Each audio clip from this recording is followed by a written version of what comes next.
Hello everyone, आज हम पढ़ेंगे व्हाट इज नॉर्मैलिटी। नॉर्मैलिटी क्या है इसके बारे में देखेंगे। तो सबसे पहले हम इसका डेफिनेशन लिखते हैं नॉर्मैलिटी का। नॉर्मैलिटी इसका डेफिनेशन जाना जाए, होता क्या डेफिनेशन? तो it is defined as number of gram equivalent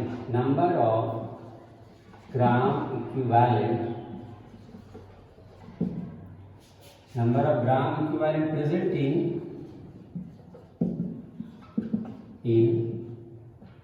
1 liter of solution। ठीक है, आपको यहां ध्यान देना है, यह ग्राम इक्विवेलेंट।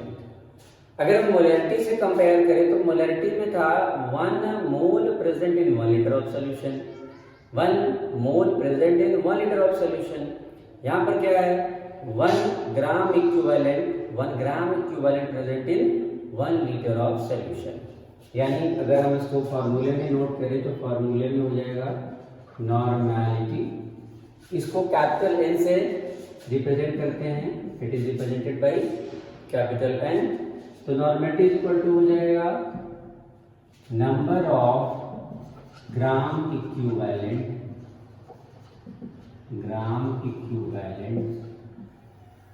ऑफ सॉल्यूट का होगा ये, of solute present in 1 litre of solution. ठीक है, यानी volume of solution in litre. ये हो गया इसका formula. Normality is equal to number of gram equivalent of solute upon volume of solution in litre. तो अब प्रॉब्लम ये है कि भाई ग्राम इक्विवेलेंट क्या है, उसको कैसे कैलकुलेट करेंगे? तो आइए उसका भी फॉर्मूला बता देते हैं। Gram equivalent is equal to mass of solute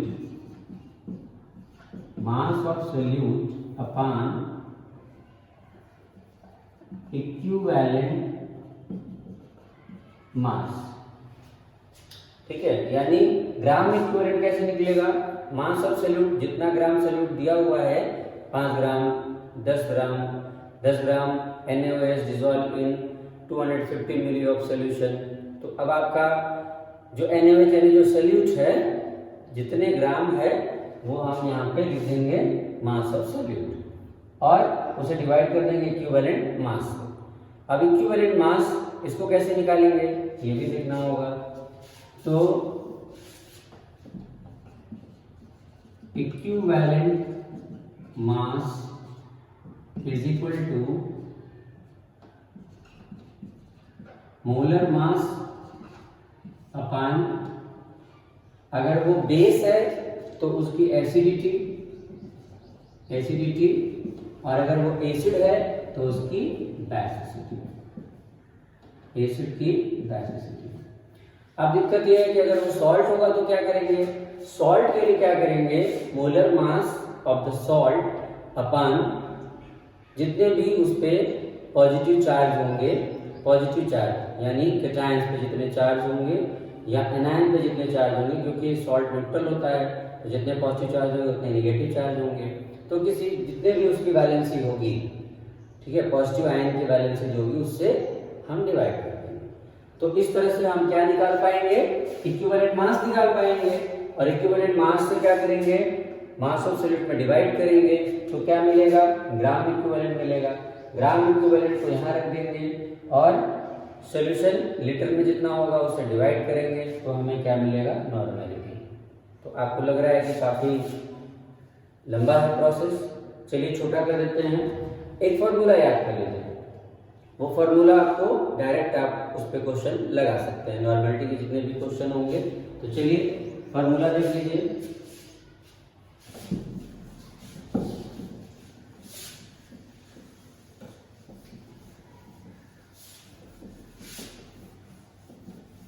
वो फार्मूला इसी से डिराइव है। फार्मूला है W is equal to E and V upon 1000। W is equal to E N V अपन 1000। तो देखिए ये फॉर्मूले को हम ऐसे भी लिख सकते हैं, normality is equal to W into 1000 upon E into V. ठीक है, तो अब आपको नॉर्मेलिटी की पूरी बात यहाँ पे समझ में आ जाएगी। ठीक है, क्योंकि हमारा जो फॉर्मूला था उसी फॉर्मूले से ही ये आया है और ये आसानी से याद हो जाएगा। W is equal to E N V अपन 1000 या नॉर्मेलिटी इज इक्वल टू वही मोलैरिटी के फॉर्मूले की तरह वेट इंटू 1000 अपन इक्विवेलेंट मास। ई मतलब equivalent mass, equivalent mass into V. ठीक है, तो अब अगर हम ये सीख जाएं तो जितने ग्राम आपको दिया है वो यहाँ रख देंगे, जितने ग्राम सोल्यूट है वो यहाँ रख देंगे, जितने सोल्यूशन है जो भी उसकी क्वांटिटी है वो यहाँ रख देंगे। अगर वो मिली में है तो ये 1000 रहेगा, क्योंकि वी अपन 1000 चला गया ऊपर, तो वी मिली में। अगर वो लीटर में है तो यहाँ से 1000 हटा देंगे और डायरेक्ट यहाँ लीटर में ले सकते हैं। ठीक है, तो ये फॉर्मूले को आपको ध्यान रखना होगा, इसी फॉर्मूले से हम न्यूमेरिकल सॉल्व करेंगे। अब इसमें एक प्रॉब्लम ये है कि भाई इक्विवेलेंट मास क्या है। तो चलिए इक्विवेलेंट मास को कैसे निकालेंगे ये देख लिया जाए। आइए, इक्विवेलेंट मास। तो देखिए अगर एसिड है, एसिड हमें यहाँ पे बेसिसिटी चाहिए और एसिडिटी चाहिए। किसी भी एसिड की हम निकालेंगे बेसिसिटी। एसिड की क्या होती है? बेसिसिटी। मान लीजिए एसिड है H2SO4, तो जितने H प्लस रिलीज करेगा एसिड, जितने H प्लस आयन रिलीज कर सकता है वही उसकी हो जाएगी बेसिसिटी। यहाँ पे H2SO4 में 2H प्लस निकलेगा तो इसलिए बेसिसिटी हो गई 2। अगर हम यहाँ पे HCl ले लें तो HCl से निकल रहा है 1H प्लस निकलेगा तो यहाँ पे उसकी बेसिसिटी हो गई 1। अगर हम HNO3 ले लें तो इससे भी 1H निकलेगा 1। ठीक है, अगर हम ऑक्सैलिक एसिड ले लें, ठीक है, यहाँ से H नहीं निकलता है, ध्यान रखना, वाटर ऑफ यूटिलाइजेशन है, सिर्फ यहीं से निकलेगा 1 और 2 यानी 2 हो गया। बेसिसिटी ऐसे निकाल सकते हैं। अगर हमें बेस मालूम है, बेस है हमारे पास, तो उसकी हम निकालेंगे एसिडिटी। ठीक है, कैसे? अगर हम ले लेते हैं कोई KOH, ठीक है, यहाँ से कितने OH निकलेंगे? बेस से जितने OH आयन रिलीज होते हैं वही उसकी बेसिसिटी है, एक एसिडिटी है बेस की। ठीक है, बेस है KOH और यहाँ से OH आयन कितने निकलेंगे? 1, तो हो गया 1। अगर हम NaOH ले लें तो यहाँ से भी एक ही निकलेगा तो 1 ही होगा। अगर हम कैल्शियम हाइड्रोक्साइड ले लें, यहाँ से 2H निकल रहा है तो एसिडिटी 2 हो गई। अगर हम बेरियम हाइड्रोक्साइड ले लें BaOH ट्वाइस, वहां से भी कितने निकल रहे हैं? 2। ठीक है, तो ऐसे बेस की एसिडिटी हो गई 2। अब हमें एसिडिटी और बेसिसिटी अगर हमें निकालना आ गया तो हम निकाल सकते हैं इक्विवेलेंट मास। ठीक है, आइए इक्विवेलेंट मास निकालते हैं। ये आप वीडियो पॉज करके नोट कर लीजिए, एसिडिटी और बेसिसिटी कितनी है ये नोट कर लीजिए। ठीक है, इसकी 1 है, इसके सामने लिख देता हूँ 1। ठीक है, तो नोट कर लीजिए इसे और फिर हम निकालते हैं इक्विवेलेंट मास। कर लिया सबने? ठीक है, चलिए आइए इक्विवेलेंट मास देखते हैं हम लोग। अब इक्विवेलेंट मास निकालना है तो सबसे पहले मान लीजिए हम कोई एसिड ले लेते हैं। चलो एसिड है H2SO4, ठीक है, हमको उसको कैलकुलेट करना है इक्विवेलेंट मास। तो equivalent mass is equal to molar mass upon acid या एसिडिटी या बेसिसिटी। ठीक है, यहाँ पर क्योंकि एसिड है तो हम यहाँ पे क्या लिख सकते हैं? बेसिसिटी। यहाँ पे केवल होगा बेसिसिटी और मोलर मास H2SO4 का निकालेंगे, ऐड कर लेंगे 16 × 64 + 32 और +2 आएगा 98। तो यहाँ रख दीजिए 98 और यहाँ से देखिए कितने h यहाँ से निकल सकते हैं, कितने h प्लस आई निकलेंगे 2, तो 0.2 कर देंगे, आ गया 51। ये हमारा इक्विवेलेंट मास आ गया। तो अगर H2SO4 का क्वेश्चन है तो यहाँ पे हम इक्विवेलेंट मास की जगह क्या रखेंगे, 49 रखेंगे।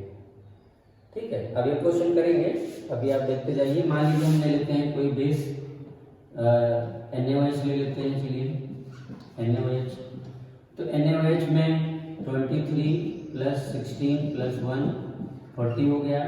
तो इसका इक्विवेलेंट मास हो जाएगा क्या, 40, और एक ही OH निकल रहा है तो 1 तो ये एसिड है, ये बेस है, दोनों का हमने निकालना सीख लिया। यानी हमें माइंड में रखना क्या है, सिर्फ इतनी बात कि मोलर मास अपान एसिडिटी या बेसिसिटी। सॉल्ट है तो सॉल्ट के लिए आपको बताया उसका वैलेंसी जो भी पॉजिटिव आयन बनेगा, यानी जितने प्लस चार्ज होंगे अगर वो सेपरेट करें तो जितने प्लस चार्ज होंगे वो उसी से हम डिवाइड कर देंगे सॉल्ट को।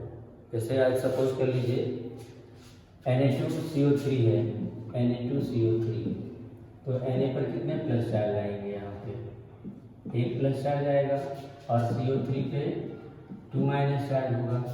ठीक है, तो एक Na पर 1 प्लस चार्ज, 2 Na पे 2 प्लस चार्ज, 2 से डिवाइड कर दीजिए।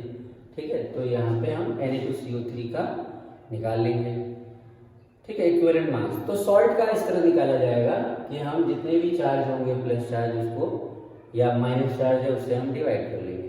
ठीक है, न्यूट्रल का लेना है, एक का नहीं लेना है। कहीं आप एक पर मत ले लीजिएगा, एक चार्ज है भाई, सॉल्ट जो बना है 2 Na से बना है ना, तो दोनों का जो चार्ज होगा यानी जितने को न्यूट्रलाइज करेगा उतना ही लेना है। ये बात ध्यान रखने वाली चीज है। ठीक है, ध्यान रखेंगे इसका। अब हमने सीख लिया क्या, E का वैल्यू निकालना। अब हम नॉर्मेलिटी के क्वेश्चन कर सकते हैं। अगर हमारा ये फॉर्मूला है W=ENV/1000, इससे कर सकते हैं, या नॉर्मेलिटी W/1000/E/V। तो चलिए कुछ क्वेश्चन करते हैं।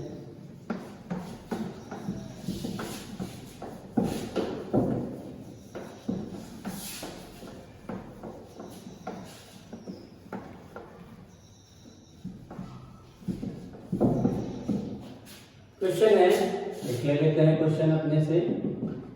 ठीक है, 0.63 gram of oxalic acid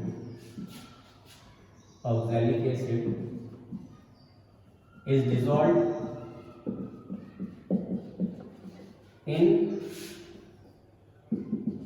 250 milli of solution. Calculate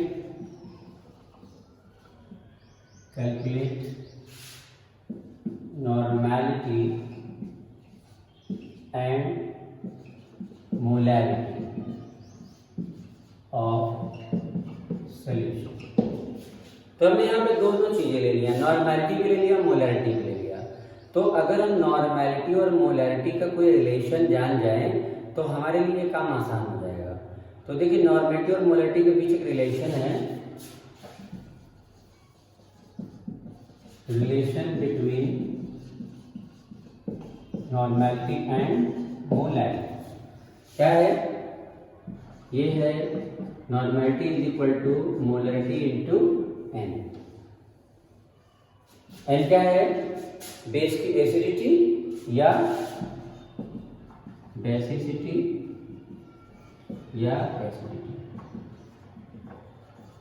अगर वो एसिड है तो बेसिसिटी, अगर वो बेस है तो एसिडिटी, जो भी होगा वो यहाँ रख देंगे हम इस फॉर्मूले से। अगर हमें मोलैरिटी पता है तो नॉर्मैलिटी रख के आ जाएगा, अगर नॉर्मैलिटी पता है तो इनसे डिवाइड करो, मोलैरिटी आ जाएगा। याद रखने के लिए आपको, आपके देश के प्रधानमंत्री का नाम क्या है, नरेंद्र मोदी। तो आप बोलिए नरेंद्र मोदी को नमस्ते, नमन या नमन कर लीजिए। नमन से हमें याद रहेगा कि normality is equal to molarity into small n, जो कि डिनोट करता है बेसिसिटी या एसिडिटी को। ठीक है, नमन फॉर्मूला हम इस्तेमाल करेंगे और हम आसानी से यहाँ कैलकुलेट कर लेंगे। तो चलिए अब क्वेश्चन पे आ जाते हैं। क्वेश्चन था हमारा कि 0.63 ग्राम हमने डिजोल्व किया, यानी W क्या हो गया 0.63 ग्राम। कितने में डिजोल्व किया गया 250 मिली, ये हमारा हो गया वॉल्यूम। ठीक है, और ऑक्सैलिक एसिड, तो ऑक्सैलिक एसिड का मोलर मास निकालते हैं, उसके लिए हमें फार्मूला पता होना चाहिए। फार्मूला होता है COOH × 2H2, या हम लिख सकते हैं C2O4H2 × 2H2, इस तरह से लिख सकते हैं। अब अगर इसे हम ऐड करें तो 24 12 24 प्लस 64, 16 होता है ऑक्सीजन का, 4 ऑक्सीजन है तो 64 हो जाएगा 64 प्लस 2 और प्लस ऑक्सीजन 16 2 18 18 पूरी 36 36 हो गया। ठीक है, ऐड कर लेंगे 6 2 8 8 4 12 12 और 4 16 बच्चे कैरी 1 और 3 4 6 4 10 2 12 126 आ गया हमारा इसका मोलर मास। ठीक है, तो मोलर मास हमने निकाल लिया। और अब यहाँ देखते हैं कि कितने हाइड्रोजन यहाँ से रिलीज हो सकते हैं। 2 एसिड की बेसिसिटी हो गई 2। ठीक, तो अब E हमारा आ गया, equivalent mass is equal to क्या होगा, E is equal to molar mass upon acid है ना बेसिसिटी, यानी 126/2, तो आ गया 63। तो अब हमारा इक्विवेलेंट मास भी आ चुका है, इक्विवेलेंट मास भी हमने निकाल लिया। और हमें निकालना क्या है, हमें कैलकुलेट करना है नॉर्मेलिटी। बस फार्मूला आपका रेडी है, normality is equal to W × 1000 upon E × V। अब रख दीजिए यहाँ पे, W है हमारा 0.63, ठीक है 0.63 × 1000 अपान इक्विवेलेंट मास आ गया 63 × V है 250। ठीक है, तो अब क्या करें, इससे डिवाइड कर दें इसको, कितना आ जाएगा भाई 4 आ जाएगा। और अगर हम इससे इसको डिवाइड करते हैं तो आएगा 0.01, मल्टीप्लाई कर दीजिए, नॉर्मेलिटी आ गई 0.04 n। नॉर्मेलिटी को n से भी डिनोट करते हैं, normality is equal to 0.0 n। इस तरह से हम इसे सॉल्व कर सकते हैं। यानी नॉर्मेलिटी का यह फार्मूला सबसे अच्छा है, फटाफट आपके सारे क्वेश्चन इसी फार्मूले से सॉल्व हो जाएंगे। अब बात आती है कि नॉर्मेलिटी के साथ मोलैरिटी भी कैलकुलेट करने की, तो एक छोटा सा फार्मूला आपको दिया ही है, उसी का यूज कर लेते हैं। Normality is equal to molarity into n, नमन फार्मूला हो गया। नमन से नॉर्मेलिटी की वैल्यू यहाँ रख देंगे 0.04, मोलैरिटी कैलकुलेट करना है, इसका निकालना था ऑक्सैलिक एसिड की, और हमने इसका अभी अभी देखा था कि इसकी बेसिसिटी है 2, तो हमने यहाँ रख दिया, तो 2 से डिवाइड कर दीजिए, कर लिया 0.02 m। अब मोलैरिटी में m से डिनोट करेंगे, तो ये आ गया हमारा मोलैरिटी और नॉर्मेलिटी, दोनों का कैलकुलेशन हम बड़े आसानी से कर सकते हैं। ठीक है बच्चों, तो नॉर्मेलिटी के साथ साथ मोलैरिटी भी हमने कैलकुलेट कर लिया। और इस वीडियो में इतना ही। अब नेक्स्ट वीडियो में हम कुछ और टॉपिक के साथ मिलते हैं, तब तक के लिए गुड बाय।